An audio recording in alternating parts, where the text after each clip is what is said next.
Good day, folks. Ted here. Glad to have you with me. Okay, as you can see, we're in the house, and it's not because it's bitter outside or anything like that. Matter of fact, the temperature is -7. But I want to share with you a new way of making coffee in my house. Okay, and so I'm going to switch this around, put this thing down, and we're going to go about making, I think, a pretty phenomenal cup of coffee. Please stand by. All right, behold, and here it is. It's spelled V-E-V, Vegano, I'm going to call it, Vegano. Anyway, a stainless steel Moka pot. Now, I've positioned it like this. I can't see what's recording, okay? So, here we have the lid, opens up. The entire thing is stainless steel. The bottom unscrews.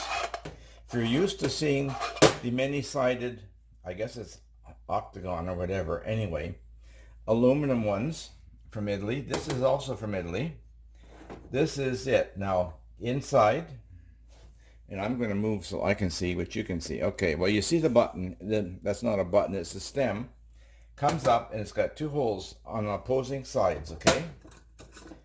Here, the coffee basket funnel combination, right? Let's see if it'll stand up. Okay, it does. And the base is very heavy, okay? It has the pressure relief valve there. And to me, looking at it, I thought, like, why in the world did they not have it up, say, 1/8 of an inch higher?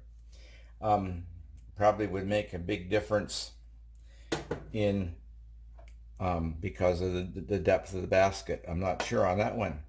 Anyway, it's all stainless, and yes, it's still wet inside. So today what we're going to do is we're going to make a cup, and you'll see that my tea kettle there. That's because the full strength is a little bit much for me. So I'm going to, and if you'll notice, this is a Brita filter. Okay, just on the lip of the nut, so it, or whatever you want to call it there, so that should be okay. All right, now from here we need to grind, so we bring into play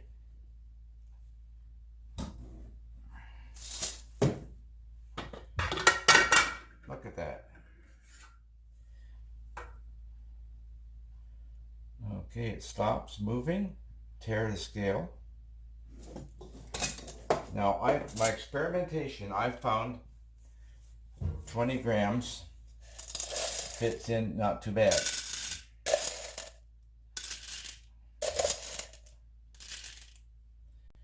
Okay, 19.1. Let's go to about 0.6. Okay, I got 4 beans there. Naturally. Okay. And of course,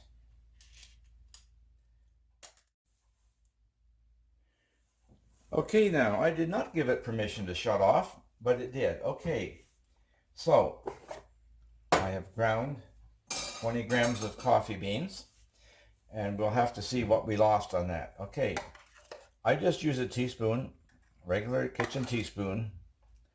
I've made about,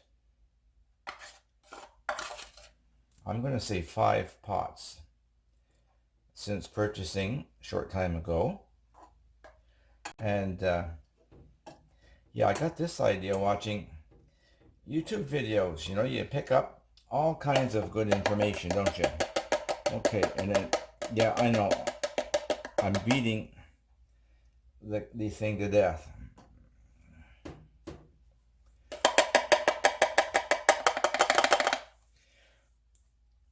Come on, wake up. Okay, that's my way of doing it.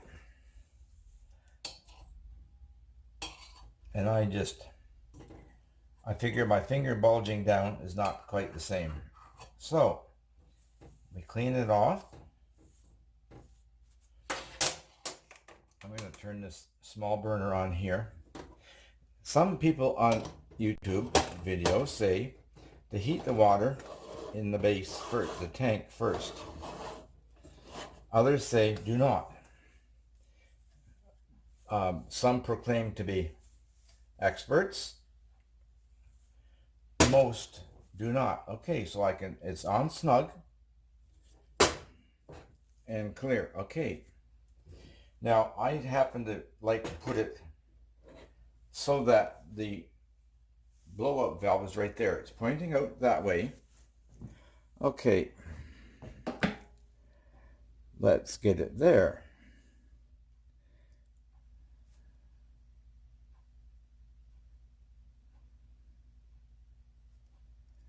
Okay. Now, some say leave the lid closed. Others leave it open. Everybody has their preferences. Okay, it's heating up. Some observations about the mechanical part of the machine. I guess you could call it a machine almost. Anyway, it has no mechanism. It's all done by steam pressure. Observations I've made. Rectifications that I've done. I found that, as you can see, the surfaces where it's punched out. Here, good example. There's still a wire edge there. I didn't get to that one. Okay. Down around the basket and the tank, the edges had wire edges. To the extent that they actually stuck a little bit. The basket or funnel had a wire edge around it, so it stuck to the rubber seal. And so I've been working with it. Wet and dry sandpaper, silicone carbide, and I'm gonna, hopefully you can read it there.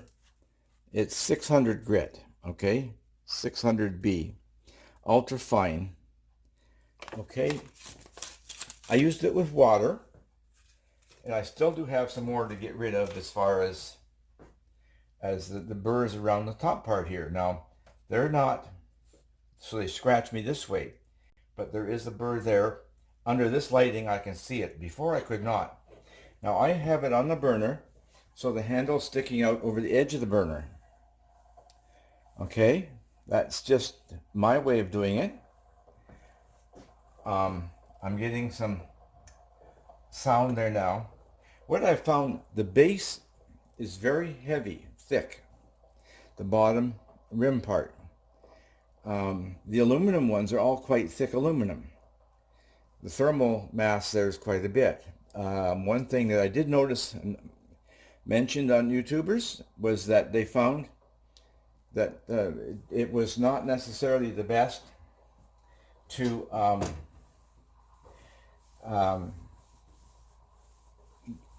keep it, too hot. That's what I'm trying to say. Now I'm going to take my cloth here, which is a padded cloth I use for cleaning up for coffees and such. You can see it has got some thickness to it, doesn't it? Okay, and you can see it's got brownish tints and stains. Coffee stains, and believe it or not, they come out in the laundry, okay? Now I sit it here for a good purpose. And I can hear, can you hear that coming up? Now some people say when it starts doing that, take it off the heat. Others say do not. Okay, I'm sort of watching for when I'm not seeing anymore. Let's turn the heat off for one thing. Okay. I sit it on there as a preliminary cooling. Now I've turned the tea kettle on and I'm taking this thing now underneath the cold water tap on the bottom tank.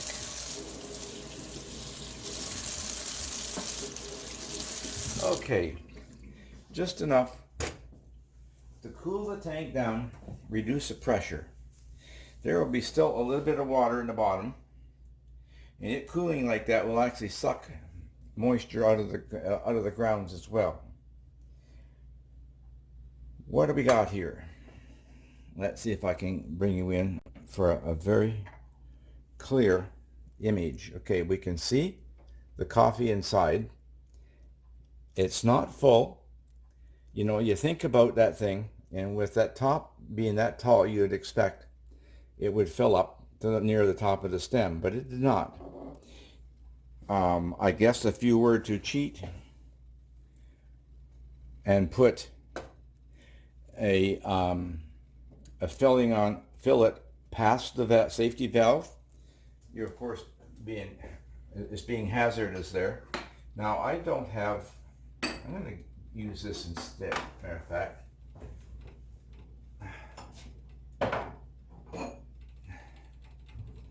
Okay, a clear glass. Now I realize that it will be warm quickly. Okay, and so here we are.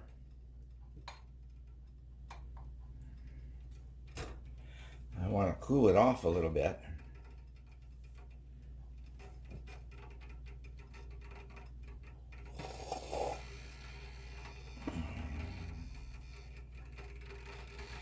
Okay, not too bad. This coffee that I'm using is a blend. Okay, I'm going to use that for sipping. Meanwhile, pour in, and this is where I don't know what the appropriate amount is.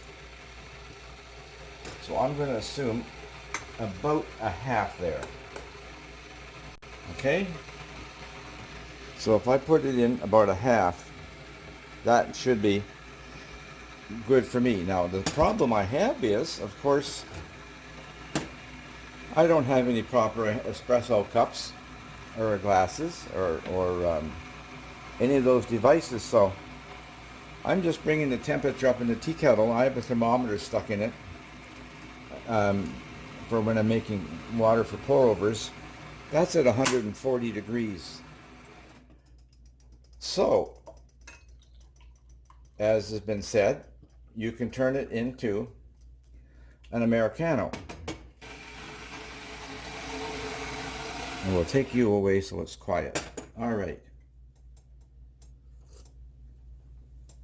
Yeah. That is delicious. Okay. Now, I prefer my coffee sweetened somewhat and with milk, cream in it. But this one turned out well. Okay, so you can see the clarity. I find very little silt will come out when I'm finished or in the cup. This is about number 5 or 6. So this is my introduction to it still. I'm still learning.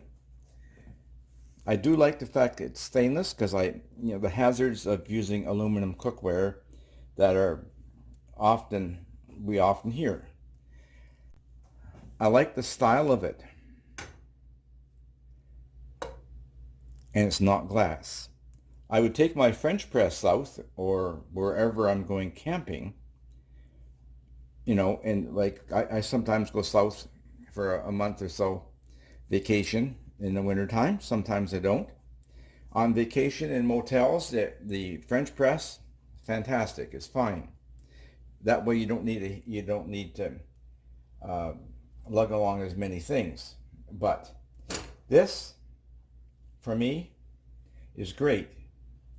A little bit more fine tuning, like I said, on the wire edges. So, for me, the quality of this pot, I think, is top notch. It could be better. Like I said, those wire edges, somebody at the factory using a Dremel tool with a sanding pad on it, zing around, take off those wire edges, would be fine. Use a fine sanding disc or a pad or whatever. Like I said, 600 wet and dry. It works beautifully for me. So there you go. Now, the one good part is I can sit it here It's going to retain some heat. I'll drink my coffee, come back, get another. Also, of course, if you have a small stainless or otherwise thermos, such as this one, there we go. We could make the coffee, put it in here, and keep it hot for a number, I'm going to say it would keep it warm at least for a couple hours. But for me, this is a new introduction for me into the coffee world. And so, thank you for joining me. I appreciate that. I'm going to see if I can swing myself around here. Okay, I got to stop. And turn me around. Okay, move myself a little bit so my glasses don't reflect. Okay, so that's it. It's definitely great, well made, and like I said, I kind of like it. It's got a real classy appearance, and it's well made. We'll see how it goes, and we'll give you a further report after it's had more than just a few months of use. But that's just another one of the ways I make coffee, and I'm sure you've got your ways too. And by all means, suggestions from you. Doesn't matter what kind of moka pot you use. That would be nice. Now I'm just using my espresso blend from the Lucas warehouse here in the city of Winnipeg. I go in and get a 6 blend, their espresso supreme, and I use it for just about everything. I'm going to try this yet with Kicking Horse Grizzly blend as well. It's a more chocolatey, flavorful blend of coffee. So we'll have to try that one just so we're not being, picky. That's the word, right? It's been good to have you with me. Come again soon, and by all means, I look forward to your comments, suggestions. Please, if you would, like, subscribe, and share too. You never know. It could be that somebody out there is going to see my video and decide if he can do it, I can try that too. That would be great. All the best now. Have yourself a good day. Ted's clear.